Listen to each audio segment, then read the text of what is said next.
তো ফাইনালি আমরা চলে আসলাম দিদির বাসায়। তো দিদির বাসায় এসে দেখলাম যে দিদি বাসায় নেই, দিদি নাকি চলে গেছে বাজারে। তো দিদি বাজার থেকে কখন আসবে আমি জানি না, তবে যাই হোক টিনের চালে যেহেতু আমরা বড় দেখতে পেলাম শুকাইতে দিচ্ছে, তো শুকাইতে দেখ আর যাই দেখ আমরা গাছ থেকে আর কিছুটা পেরে নেই, টাটকা টাটকা ফল খেয়ে নিবো। আমরা মাছ মারার সিগজাল দিয়ে কিছুটা আটকাইলাম আর কিছুটা মাটিতে পড়ে গেছে, আর মাটিতে পড়লে সমস্যা নাই, আমরা ধুয়ে খেয়ে নিবো। আজকে আমরা 4-5 জন মিলে গিয়েছিলাম দিদির বাসায় 2 টাকার রিলস ভিডিও করতে। দিদি যেহেতু বাসায় নেই তাই 4-5 জন মিলে আগে আমরা বড়গুলো খেয়ে নেই, তারপর দিদি আসলে একটা সুন্দর একটা রিলস ভিডিও বানাবো। জানি না কি গানের যে ভিডিও বানাই, তো যেহেতু আমরা আগে বড়ইটা খেয়ে নেই, তারপর চিন্তা করবো যে আমরা কোন ভিডিওটা বানাতে পারি। তাই চটপট গেলাম আর লবণ মরিচটা নিয়ে আসলাম। যেহেতু এখন আমাদেরকে লবণ মরিচটা একসাথে মিক্সচার করতে হবে। লবণ মরিচ মিক্সচার করার আগে চিন্তা করে দেখলাম যে হাত দিয়ে করলে হাত ঝালা পোড়া করবে, তাই আমি কাগজটা ধরে মিক্সচার করতে শুরু করলাম।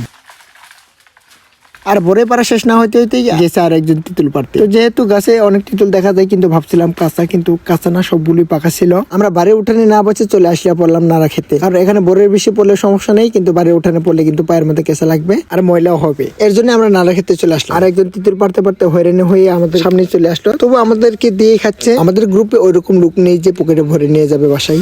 এই জিনিসটা হলো মেয়েদের ফেভারিট, ঠিক আছে? পাকা পাকা তিতুল, এই যে পাকা তিতুল।